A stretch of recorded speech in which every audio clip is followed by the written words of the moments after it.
1996년에 한국계 미국인인 애런 베이츠라는 남성이 이 사진이에요.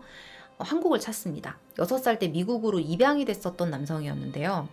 주한미군으로 다시 한국에 돌아와서 이 사람이 친부모를 찾기 시작한 거예요. 자, 이 애런 베이츠라는 남성은 여러 인터뷰를 통해서 친부모를 찾는다는 소식을 알립니다. 그리고 얼마 뒤에 정말 기적처럼 자신이 애런 베이츠의 친아버지라고 주장하는 한 남성이 나타나요. 자, 바로 이 사람이에요. 자, 이름은 성낙주라는 남성입니다.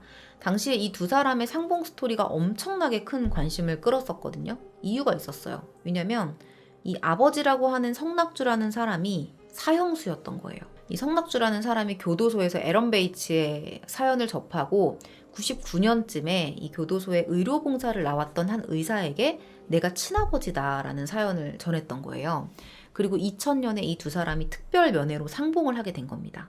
당시에 이 두 사람의 상봉 장면이요. 지상파 뉴스에까지 대대적으로 보도가 될 정도로 되게 화제가 됐던 일이에요. 이 일이. 자, 이 사진 보이시죠?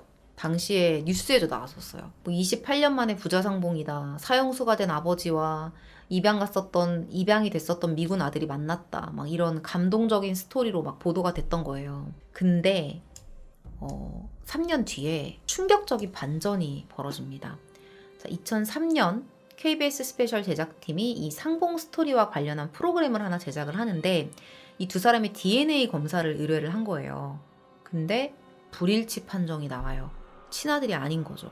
그러면 이 성낙주라는 사람은 왜 자신이 친아버지라고 주장을 했던 걸까요? 자, 제가 오늘 준비한 사건은 애런 베이츠의 친아버지라고 주장했던 사형수 성낙주가 과거에 저지른 범행에 대한 이야기입니다. 내용을 들어보시면 왜 그가 자신을 친아버지라고 주장했는지 여러분들 각자 이해를 하실 수 있을 것 같아요.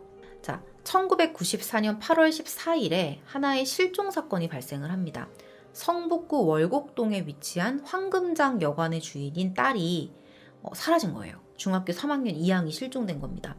자, 딸이 사라지고 나서 엄마인 전 씨가 딸이 남겨놓은 쪽지를 한 장 발견해요. 근데 좀 이상한 게 자필로 쓴 게 아니라 타자기로 친 거예요. 좀 이상하죠? 근데 어쨌든 내용을 보면 엄마, 나 사랑하는 남자가 생겨서 그 남자를 따라가기로 했어요. 그러니 나 찾지 마세요. 그 아저씨 참 좋은 분이에요.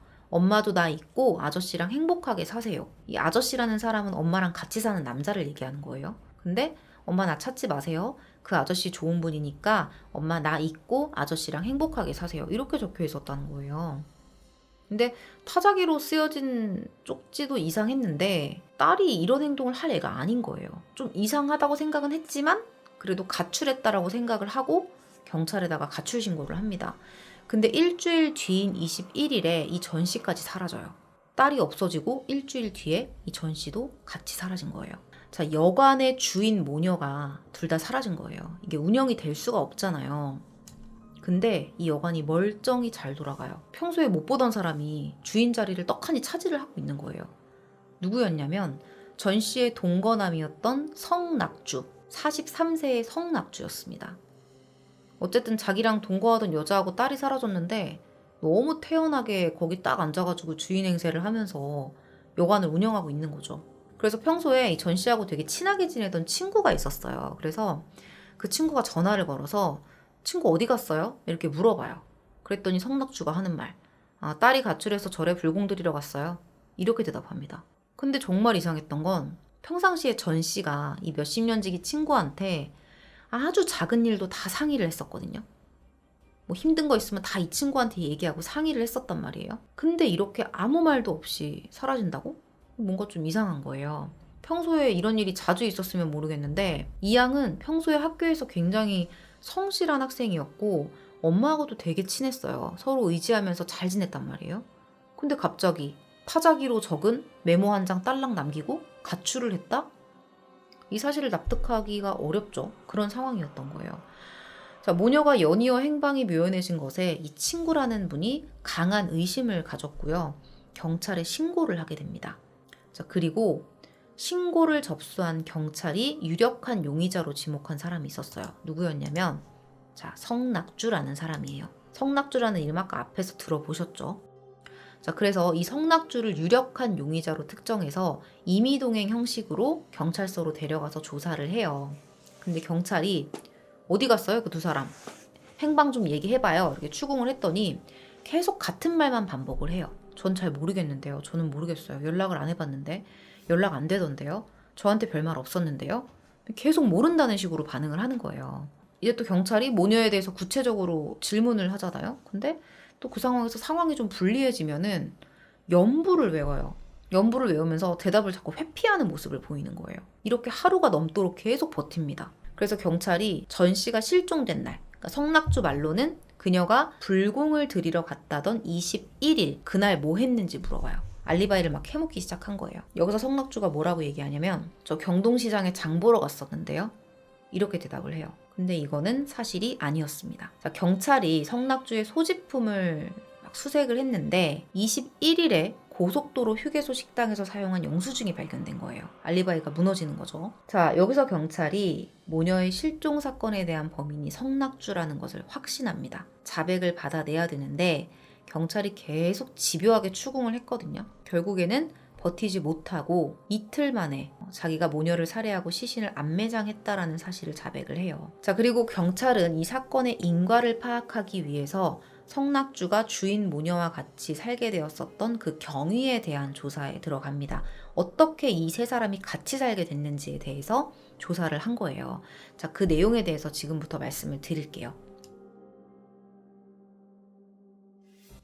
자, 이 성낙주라는 사람이랑 이 두 모녀가 어떻게 같이 살게 됐는지를 좀 얘기를 해드릴게요. 자, 성낙주는 1951년생이에요. 충북 제천에서 태어났습니다. 국민학교를 졸업한 게 끝이었고요. 이후에 여러 일을 전전하다가 결혼을 해서 아들을 3명을 낳아요. 근데 결혼 생활이 그렇게 원만하지는 못했던 것 같아요. 그래서 아내가 집을 나가버리거든요. 그리고 나서 이 아이들을 자기 부모에게 맡겨요. 그리고 나는 속세를 떠납니다. 그러면서 1976년에 불교 태고종으로 입적을 해서 승려가 됩니다. 근데 승려가 된 지 8년 만인 1984년에 밝혀지지 않은 모종의 이유로 승적을 박탈당해서 절에서 쫓겨나요. 이유는 몰라요. 이후에 계속해서 이제 떠돌이 생활을 이어갔었는데 그러다가 이제 서울로 오게 되거든요. 그래서 1993년 초에 자기가 그동안 승려 생활을 하면서 좀 배운 가락이 있을 거 아니에요. 그래서 도봉구 미아동에다가 철학관을 차려요. 그리고 여기서 피해자 전 씨와 이 철학관에서 처음 만나게 된 거예요. 자, 1993년에 중순쯤에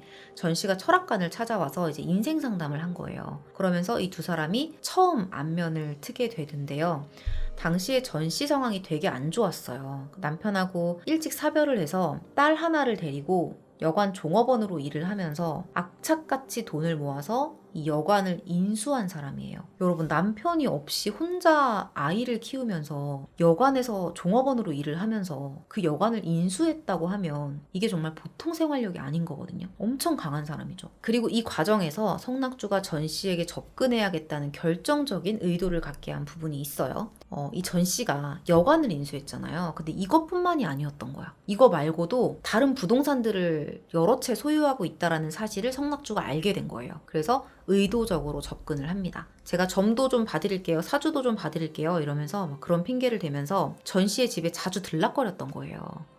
전 씨가 당시에 요통이 있었거든요. 근데 그걸 보고서 지압 시술 같은 걸 해주면서 좀 친분을 쌓아갔고 이 관계가 점점 깊어지면서 남녀 사이로 발전이 된 거예요. 정확히 말하면 사실 내연 관계예요. 왜냐면 성낙주가 당시에 법적으로는 혼인 상태였거든요. 결혼했었던 그 사람이 집을 나간 상태였기 때문에 뭐 이혼 상태는 아니었어요. 어쨌든 전 씨를 만나고 얼마 후에 성낙주는 아예 철학관을 정리합니다. 그리고 전 씨의 집으로 들어와서 동거를 시작한 거예요. 이 두 사람이. 처음에는 뭐 신혼 생활이나 다름없잖아요. 그래서 처음에는 좀 행복했어요. 근데 얼마 지나지 않아서 사사건건 다투기 시작해요. 엄청 싸웁니다. 일단은 전 씨가 혼자 여관을 운영했잖아요. 얼마나 생활력이 강한 여자였겠어요. 근데 이 성낙주를 딱 봤을 때 남자로서나 혹은 뭐 가장으로서 내가 정신적으로 의지할 수 있는 역할을 못하고 있는 거예요. 돈도 하나도 없어. 그러면서 그냥 여자가 일하는데 그 옆에 계속 빌붙어 사는 모습을 계속 그런 모습만 보여주는 거예요. 자, 거기에 전 씨는 성낙주가 과거에 교통사고로 척추를 다쳐서 정상적인 성생활이 불가능한 것에 대해서도 좀 불만이 있었다고 해요. 그러니까 하나가 미우니까 다 미운 거예요. 이것도 싫으니까 저것도 싫고 밥 먹는 것도 보기 싫고 다 싫은 거죠. 그렇게 이런저런 불만들이 겹치면서 두 사람 사이에 다툼이 끊이질 않습니다. 자, 전 씨에게 그때 중학생 딸이 있었어요. 그 딸이 중학생이었는데 이 중학생 딸이었던 이양도 성낙주가 오고 나서 엄마한테 종종 막 불만을 얘기했다고 해요. 엄마 그 아저씨랑 꼭 살아야 돼? 이러면서. 자, 그리고 1994년 8월 13일 저녁 8시경에 이 두 사람 사이에 엄청나게 큰 싸움이 벌어집니다. 자, 이 얘기는 성낙주의 얘기예요. 실제로 그랬는지는 몰라요. 자, 이때 딸은 고등학교 입학 준비로 공부를 하는데 한창이었거든요. 근데 이때 딸의 불만이 폭발하게 돼요. 그러니까 둘이 너무 심하게 싸우니까 이양이 성낙주한테 아저씨 엄마랑 맨날 싸우는데 이제 좀 집에서 나가주세요. 이렇게 얘기를 한 거예요. 상황은 그때 그냥 그렇게 정리가 됐었는데 이양한테 면박을 당했잖아요. 그러니까 그게 제가 기분이 너무 나빴던 거예요. 자존심 상하고. 그래서 그 분을 사귀지 못하고 쟤를 내가 죽여야겠다라고 생각을 한 거죠. 결심을 한 거예요. 면박 한번 당했다고. 자, 이어갈게요. 자, 그 성낙주하고 전 씨가 싸우고 7시간 정도가 지나요. 8월 14일 새벽 5시에 당시에 이 모녀하고 성낙주가 살던 집이 여관이랑 가까웠어요. 한 500m? 걸어서 500m 정도 거리에 있었는데 성낙주가 여관에 있다가 집으로 가요. 그리고 잠을 자고 있던 이양의 목을 졸라 살해합니다. 어머니 전 씨는 뭐 하고 있었을까요? 새벽 5시 정도니까 여관에서 일을 하고 있는 시간이었는데 그 시간을 틈타서 이 전 씨의 딸을 죽인 거예요. 자, 그리고 여기서 끝나지 않습니다. 시신을 화장실로 끌고 가서 입에 담기 어려울 정도로 잔인하게 훼손합니다. 자, 이 행위들을 보면 이양의 흔적 자체를 완전히 없애버리려고 했던 것 같아요. 정화조로 조금씩 흘려보내기도 했고요. 나머지는 검정 비닐봉지에 나누어 담았다고 합니다. 특히나 얼굴 부위의 훼손이 유독 심했어요. 자, 성낙주는 다른 사람이 눈치채지 못하게 이것들을 다시 한번 라면 상자에 넣은 후에 테이프로 밀봉했습니다. 자, 이날 뒤처리를 하느라고 물을 얼마나 썼으면, 물을 진짜 엄청 쓴 거예요. 물을 얼마나 썼으면 다음날 이 건물에 물이 안 나왔대요. 그리고서는 시신을 유기하려고 성낙주가 이복 동생이 있었는데 이복 동생한테 전화를 걸어요. 그래서 내가 이제 고사 지냈는데 돼지머리를 좀 버려야 되는데 좀 도와줄래? 차 좀 빌려줄래? 이렇게 얘기를 한 거예요. 자, 성 씨는 동생의 그레이스 차량을 이용해서 오후 1시에 경기도 북한강 휴게소 인근에 있는 야산에 이양의 시신을 매장했습니다. 이후에 전 씨의 의심을 피하기 위해서 미리 구입해둔 타자기로 이양이 가출한 것처럼 쪽지를 작성해서 놓아둔 거예요. 그래서 사망을 가출로 위장했던 거죠. 근데 자기 딴에는 이 범행을 감춰보겠다고 쪽지를 썼을 거예요. 의심을 안 받으려고. 근데 이 쪽지 때문에 이 성낙주가 꼬리를 잡히게 되거든요. 자, 왜 그랬냐면 일단 경찰은 이양의 실종 사건을 조사할 때부터 성낙주를 의심을 했어요. 그러니까 쪽지에 좀 의심스러운 점이 있었던 거예요. 첫 번째로 이양 주변에 가깝게 지내는 남성이 없었다는 거예요. 근데 쪽지에서는 내가 사랑하는 사람이 생겨서 그 사람과 함께 떠난다 뭐 이런 식으로 써 있었잖아요. 근데 실제로 이양 주변에는 가까운 남성이 없었다. 그리고 두 번째, 굳이 자필이 아닌 타자기로 쪽지를 남긴다? 그리고 엄마를 떠날 거면서 그렇게 했다? 이게 좀 이해가 안 가죠. 그리고 세 번째, 엄마가 맨날 성낙주랑 싸우는 걸 알면서도 성낙주를 좋은 아저씨라고 표현했다? 이게 좀 이상하다는 거예요. 결정적으로 정말 결정적인 단서가 하나 발견되거든요. 그 체포되고 나서 쪽지를 이제 경찰들이 분석을 했을 거 아니에요. 근데 거기에 맞춤법이 틀린 부분이 있었어요. 근데 성낙주가 똑같은 맞춤법을 틀리는 거예요. 그 틀리는 맞춤법이 일치했던 거예요. 이걸 경찰이 알아낸 거죠. 자, 그리고 이 부분은 성낙주의 진술인데 이양이 실종이 되고 일주일이 지난 8월 21일 새벽에 여관 안내실에서 성낙주하고 전 씨가 엄청 크게 싸웠대요. 그러니까 이전에도 크게 싸웠지만 이날은 정말 비교가 안 될 정도로 싸웠다고 해요. 성낙주 말에 따르면 전 씨가 야, 넌 가진 것도 없고 능력도 없고 남자 구실도 못하잖아. 내가 너를 어떻게 믿고 살아? 이런 막말을 했다는 거예요. 그리고 이에 격분한 성낙주가 전 씨까지 살해하기로 결심했다는 겁니다. 이것도 성낙주의 말입니다. 자, 결국에 같은 날 오전 8시에 성낙주는 여관 107호에서 잠자던 전 씨의 목을 살해합니다. 이번에도 이양에게 했던 것과 흡사하게 훼손을 해요. 근데 이전과는 조금 다른 점이 있었는데 수술용 메스를 사용해요. 본인은 분명히 우발적인 범행이라고 했는데 도구가 있었다는 거예요. 알고 봤더니 범행 이틀 전에 그 종로 5가의 의료기 상가에 가서 자기가 직접 구입을 한 거예요. 이게 사실 본인한테 뭐가 필요해요. 종로 5가까지 가서 의료기 상가에서 메스를 왜 사냐는 거죠. 계획을 한 거죠. 근데 경찰이 물어봤어요. 이거 왜 샀냐? 물어봤더니 이양의 시신을 훼손할 때 좀 불편함을 느꼈던 거예요. 그러니까 성낙주는 수용 메스를 이용해서 이양과 똑같은 방법으로 전 씨의 시신도 훼손을 합니다. 수막을 냈던 건 물론이고요. 손가락 마디마디를 자르고 얼굴 가죽도 벗겼어요. 시신의 신원을 숨기기 위해서 잔혹한 방법도 서슴지 않았어요. 이게 얼마나 끔찍했으면, 그러니까 진짜 엄청 끔찍했던 거예요. 나중에 시신을 발견한 이 베테랑 형사, 그러니까 베테랑 형사들이 사실 이런 장면들을 일반 사람들보다 많이 봤을 거 아니에요. 근데 구토를 할 정도였대요. 그 정도로 잔인하고 끔찍한 장면을 본 거죠, 이 형사님도. 자, 이번에도 정화조에 흘려버리는 행위까지 했었던 성낙주는 나머지 시신을 라면 상자 3개에 나누어 담아서 여관 계단 밑에 숨겨둡니다. 그리고 다음날 의붓형한테 전화를 걸어요. 그래서 그 고사 지낸 돼지를 처분한다라는 말을 또 거짓말을 해서 급하게 차가 필요하니까 렌터카를 좀 빌려달라, 이제 이렇게 말을 부탁을 한 거예요. 그리고 강원도 원주의 한 고속도로 공사장 부근에 포크레인으로 구덩이를 파서 안매장합니다. 본인 딴에는 사실 완벽하게 범죄를 저질렀다고 생각을 했겠죠?